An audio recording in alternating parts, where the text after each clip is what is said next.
There's a certain magic to mania. Hyper creativity, flowing ideas, this feeling of limitlessness and total invincibility. In those moments, everything seems possible. You feel like you could change the world before breakfast. Wake up at 4 a.m. and write down an outline and a plot for a movie that you're gonna produce within months. You feel like you can go buy a dream home like this that's twice as much as your current home and totally unrealistic from an income perspective. But if you know bipolar, you know what waits on the other side. That anything is possible energy is just a few missteps, and then it tilts straight into risky decision making, then crumbling uncertainty, and finally a full-blown panic attack as you realize that all those creative ideas and invincibility is totally false. Suddenly your mind goes from, I totally got this, to what the did I do? And that's when the massive anxiety sets in and you realize that you don't have money to pay for this massive mortgage. And you realize that all those business ideas and creative pursuits really didn't have any ground to stand on. Personally, I found myself replaying all the mistakes, beating the crap out of myself psychically, mistrusting myself at a deep, deep level. I would go get the mail knowing that it was full of utility bills and mortgage statements and things that I just frankly didn't want to deal with. And finally, anxiety shifts, falls down that slippery slope into full-on depression, an inability to get out of bed and let alone run a business, and life feels like it's just completely falling apart. It was in this state where I couldn't even look at myself in the mirror. If you've been there before or you're there right now, I want you to know you're not alone. I want you to know how terrifying it is when the mental engine, the thing that's supposed to get us out of problems and find solutions, just completely shuts down. What's the point? Why try? But here's what I want to share. 3 really simple things that helped. Some habits that helped me get out of bed and get moving and start finding a little bit of mental clarity to find enough solutions or incremental solutions that could help us start to get out of the financial chaos that my manic decision making had put us in. As you listen to these 3 habits, don't get me wrong, these aren't going to magically cure anything, but they helped me to start slowly clawing things back and climbing back to a place where life didn't feel completely impossible.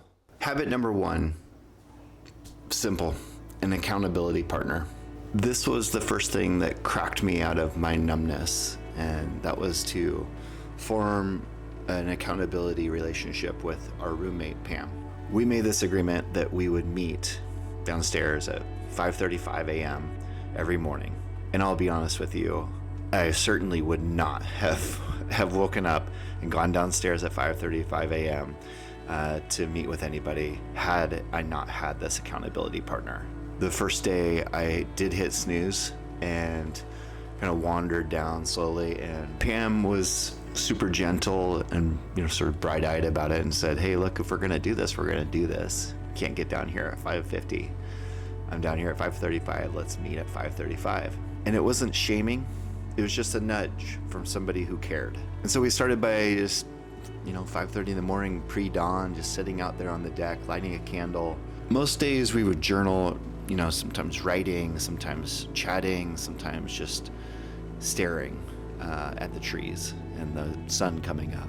We would put on a Joe Dispenza meditation, all about possibilities in life. And sometimes I would, get out the Tibetan singing bowl and just listen to the tones of possibility. There was no pressure to perform.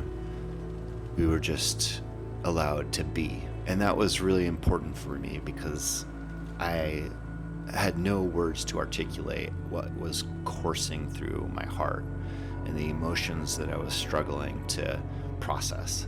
So sometimes we would just sit there in total silence. A presence of a human being who cared allowed me to feel some peace. So again, this one habit didn't magically cure depression, but it did anchor my day in purpose and community. And even when I felt hopelessly broken, PM helped me remember how powerful it is to have someone just notice and not judge your struggle. So if you can, I highly recommend trying to find that one person who can help anchor a simple but positive habit like this. Just waking up at a certain time, checking in, and just sometimes silently holding space for you. Some days, just knowing that someone is expecting you to be there at the table is enough to get moving in the right direction. The second change was even more simple, and it was just simply taking daily walks in nature. Not for step counts, not for distance, just 20 minutes of breathing real air and helping my body remember that it can't exist outside of a chair or a bed. I'd step outside and just start meandering and notice the leaves, notice the crunch of gravel beneath my feet, touch the bark of a fir tree, notice that sunrise and morning light come sideways through the trees. And I'll admit, some days it barely changed my mood. And all I would do is sit there and walk while I'm thinking disastrous thoughts. But over time, I feel like I started to realize that the world isn't necessarily falling apart, that life will go on. The birds are still chirping, the sun is still coming up, even if I felt like I was going to die. And I'm sure you can relate to this to some degree. There's something primitive about being out in nature and breathing that fresh air. There's something in listening to birds and smelling the morning dew and just following breath.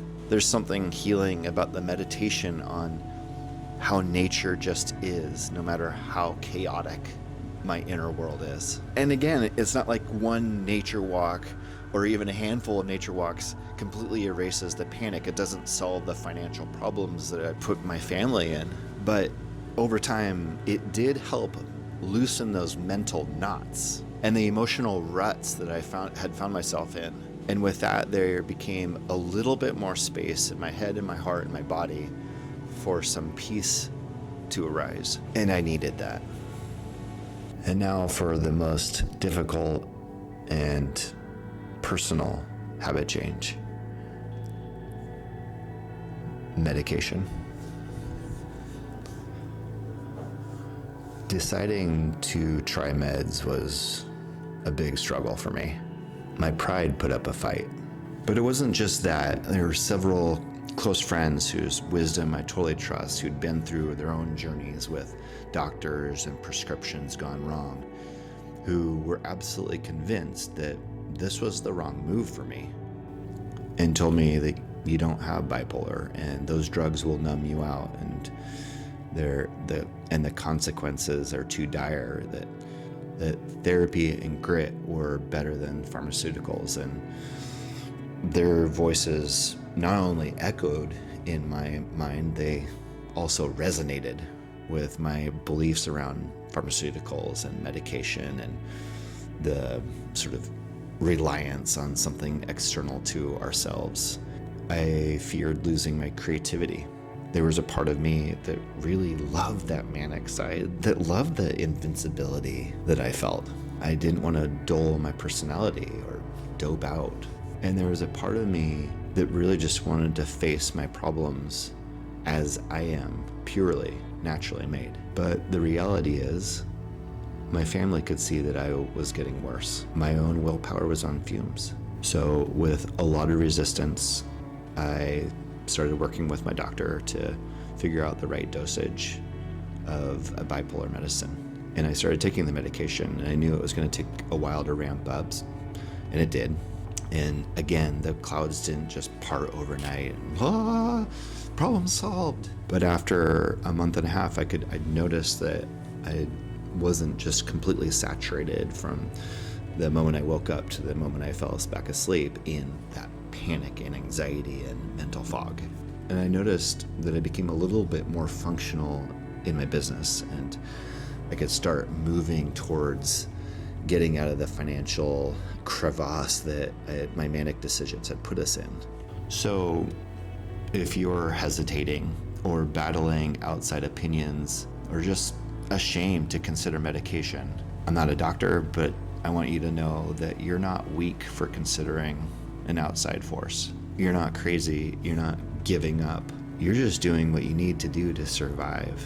And I always think that that's a brave choice. So again, I don't feel like any of these habits was a miracle cure. Nothing magical about this, no Hollywood moment where the clouds parted. So what I learned from this is that simple repeated acts, finding somebody that believes in you and holds you accountable, going on those 20-minute walks in nature, and the courage to try a medicine even though it scares you. All of these combined, for me at least, really made the difference between spiraling further down and finding a way to come back up to surface. And if you're in a pit or you know somebody who is, I would just encourage you to lean on somebody who loves you. Get out there, take a walk in nature, and just consider every tool available. Bipolar is nasty. The depression that comes after manic decisions, at least for me, is nasty. And there's something naked and vulnerable and so brave to just do everything you can, even if it feels completely impossible to climb out. And I would just remind you, even if it feels impossible, you're not alone. And I would just encourage you, if you're listening to this video, thank you for finding this. I would love to hear your comments. If there's something here that you relate to, or if you want to share something that has worked well for you. You never know, like your words may land for somebody who really needs them desperately. And thank you for sitting in this with me, for allowing me to be naked and brave here on this new channel. And I'm rooting for you, and I'm sticking with this journey. One candle, one walk, and one hard choice at a time. I'm Jason. Thank you for being naked and brave. Peace.